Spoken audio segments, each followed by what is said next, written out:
కూటమి ఏర్పడినటువంటి 7 నెలల క్రితం ఏర్పడినటువంటి 2-3 రోజుల్లోనే వినుగొండలో నడి రోడ్లో ఒక వ్యక్తిని దారుణంగా నరికి చంపుతున్న రోజు తను ఏంటి అని అడగలేదు. వాళ్ళ కుటుంబం పరిస్థితి ఏంది అని అడగలేదు. 9 సంవత్సరాల మైనర్ బాలిక బీసీ మైనర్ బాలిక నందికొట్కూరులో దారుణాది దారుణంగా రేపుకు గురై చంపేస్తే 7 నెలలు గడుస్తున్నా ఇంతవరకు ఏమైంది అని చెప్పి ఆ కుటుంబాన్ని పరామర్శించడానికి ప్రయత్నం చేయలేదు. దాని విషయాలు కూడా బయటికి చెప్పట్లేదు. మరి ఎన్నికల ముందున సుగాలి ప్రీతి విషయం పెద్ద సెంటిమెంటల్గా మాట్లాడారు. మరి ఈరోజు దాని గురించి ఏమైందో చెప్పలేకున్నారు. మరి అదే రకంగా ఈరోజు ఎక్కడైతే పరామర్శకు వచ్చాడో రిమ్స్ హాస్పిటల్ కడపకు, అక్కడే ఒక బాలిక దారుణంగా బద్వేల్లో కిరోసిన్ పోసి చంపారు. పెట్రోల్ కిరోసిన్ పోసి ఆ పాప అక్కడే కన్ను మూసింది రిమ్స్లో. ఆ కుటుంబ పరిస్థితి ఏంది అని చెప్పి ఆలోచన చేయలేదు. మరి కాకినాడలో స్వయాన నేను ఎప్పుడు పవన్ కళ్యాణ్ గారు ఒక మాట అంటుంటారు, ఈరోజు కూడా పదే పదే మాట్లాడారు, నేను కులాలు చూడను మతాలు చూడను అంటూ మళ్ళీ అక్కడికి సంబంధించినటువంటి ఎండిఓ గారు ఎస్సీ మాలా సామాజిక వర్గము అని చెప్పారు. చెప్పడం తప్పనట్లేదు. ఎవరిపైన దాడి జరిగినా, ముఖ్యంగా దళితులపైన ఏదైనా జరిగినప్పుడు ఖచ్చితంగా అందరం కూడా రెస్పాండ్ కావాలి.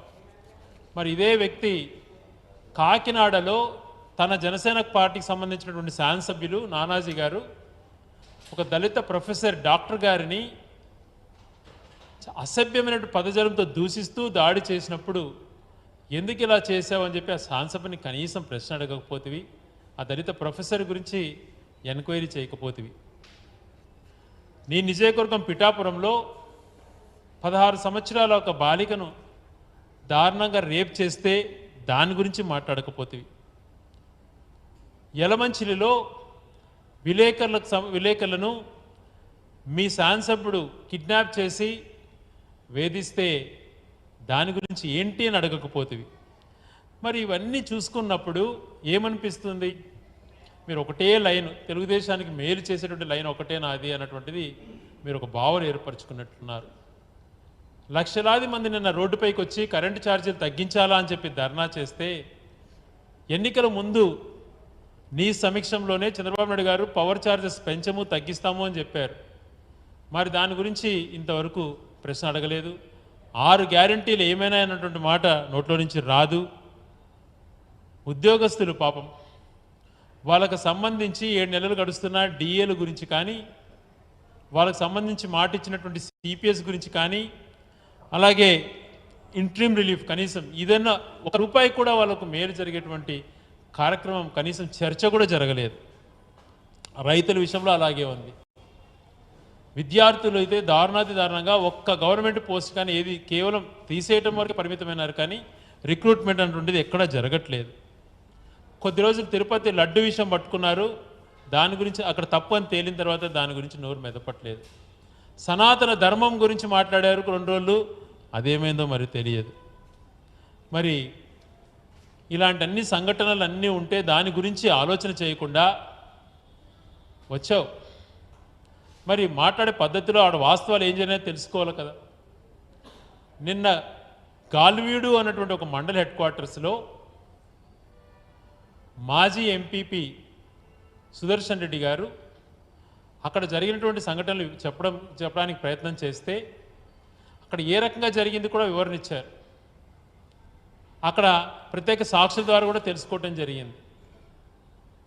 ఒక ఎక్స్ఎంపీపీ తన ఛాంబర్కి తన తల్లి ఎంపీపీగా ఉన్నారు, తన ఛాంబర్లో ఏదైతే కింది స్థాయి అధికారులు ఫోన్ చేసి తననే పిలిపించారు కాబట్టి అక్కడికి వెళ్ళిన తర్వాత అక్కడ ఉన్నటువంటి ఎంపీపీ ఛాంబర్ తాళాలు ఇవ్వమంటే అక్కడ ముందుగే ప్రీప్లాన్డ్గా గుమికూడినటువంటి జనం అంతా కూడా దాడి చేసి ఏ రకంగా 5 నిమిషాలలోనే వందలాది మంది అక్కడికి చేరుకొని ముందున్నటువంటి వాళ్ళతో సహా పెప్పర్ స్ప్రే చల్లుతూ విపరీతంగా వైసీపీ వాళ్ళ పైన దాడులకు చేసినటువంటి దానిపైన కనీసం ఏ ఒక్కరూ మాట్లాడకపోవడం దురదృష్టకరం.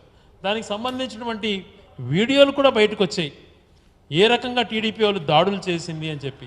మరి ఈ రకమైనటువంటి వీడియోలు పోలీసు అధికారుల దగ్గర కూడా పోలీసులు కానీ దాని గురించి ప్రశ్నించట్లేదు. మరి తప్పు చేసిన వాళ్ళపైన ఎందుకు పవన్ కళ్యాణ్ గారు కూడా ఆలోచన చేయట్లేదు?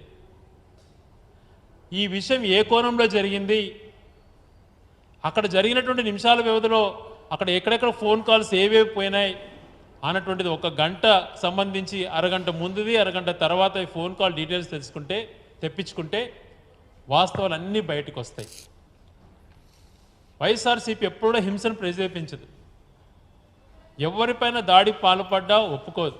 అందుకే స్ట్రైట్ ఫార్వర్డ్గా కలెక్టర్స్ కాన్ఫరెన్స్లో గౌరవ ముఖ్యమంత్రిగా జగన్మోహన్ రెడ్డి గారు ప్రమాణ స్వీకారం చేసిన వెంటనే అధికారులకు పూర్తిగా రక్షణ ఇవ్వండి, దాడులకు పాల్పడిన కఠినంగా శిక్షించండి అన్నారు. మరి మీరు ఏ రకమైనటువంటి అధికారులకు ఇస్తున్నారు? కేవలం వైసీపీ వాళ్ళు మాత్రమే హింసించండి అని చెప్పి మీరు ఆదేశాలు ఇస్తున్నారు. ప్రజాస్వామ్యంలో ఇది కరెక్టా? ప్రశ్నిస్తాను అని చెప్పి అనునిత్యం మాట్లాడే పవన్ కళ్యాణ్ గారు దీని గురించి ఎందుకు ఆలోచన చేయలేకపోతున్నారు? అదే రకంగా సినిమాలలో యాక్ట్ చేస్తూ మీకు అభిమానులు ఉండొచ్చు, రాజకీయ పరంగా సుదీర్ఘంగా రాజకీయాలు చేసే వాళ్ళకు అభిమానులు ఎలాగుంటారు అన్నటువంటిది మీకు పూర్తిగా తెలియకపోవచ్చు. తెలుసుకోవడానికి ప్రయత్నం చేయండి. మేమేమంటున్నాం, ఒక పక్కల తప్పు ఏదైనా చేస్తే వాళ్ళని శిక్షించండి, కానీ ప్రజాస్వామ్యపరంగా వెళ్ళండి, వాస్తవాలు తెలుసుకోండి, అవతల వర్షన్ కూడా వినండి. ప్రజాస్వామ్యంలో ఇది మస్ట్ అనేటువంటిది మేము పదే పదే చెప్తున్నా. చాలా ఘోరంగా ఒక సైడే వ్యవహరిస్తూ పోలీస్ అధికారులు ఒక చదువుకున్నటువంటి వ్యక్తిని, అడ్వకేట్గా ఉన్నటువంటి వ్యక్తిని పైన వాళ్ళు వివరించినటువంటి తీరు బాధాకరం. ఆ సంఘటనలు ఏమేమి జరిగినాయి, ఎందుకు జరిగినాయి, ఎందుకు పెప్పర్ స్ప్రేతో దాడులు చేశారు, ఇవన్నీ కూడా అడగాల్సిన బాధ్యత మినిమం. అంత దూరం వెళ్ళినటువంటి ప్రత్యేక విమానంలో వచ్చినటువంటి పవన్ కళ్యాణ్ గారికి ఈ బాధ్యత లేదా? బంధాలు అనుబంధాలతో ఉంటాయి రాజకీయాలు. 30 సంవత్సరాల నుంచి ఒక్క మాట పైన కమిట్మెంట్తో ప్రజలకు సేవ చేస్తున్న వ్యక్తి సుదర్శన్ రెడ్డి. అంత తీసిపడేసి వీళ్ళు చేస్తున్నటువంటి ప్రచారాలన్నీ కూడా కాకుండా వాస్తవాలు కూడా గ్రహించుకోండి. ఎస్, ఆ మనిషికి జరిగినటువంటి అవమానకర సంఘటనలు బాధగా ఉన్నాయి. అధికారం శాశ్వతం కాదు. అధికారం ఉంది కదా అని చెప్పి ఇలా వ్యవహరిస్తే మీకు కూడా ఎలాంటి వడ్డీతో సహా వచ్చేటువంటి రోజులు కూడా వస్తాయి. నిజంగా ఒక క్లర్కును కూడా రాజకీయంగా ఎంత ఉన్నత స్థాయిలో ఉన్నప్పుడు కూడా సార్ అని సంబోధించేటువంటి సంస్కారం మాకుంది. హోంగార్డ్ వ్యక్తిని కూడా అన్నా అన్నటువంటి సంస్కారం మాకుంది. అటు పార్టీలో నుంచి కానీ ఇలా తల్లిదండ్రుల దగ్గర నుంచి కూడా నేర్చుకున్నాం సంస్కారం అటువంటిది. అందరినీ ఒక ఘాటి కట్టేసేసి హేళన చేయకండి.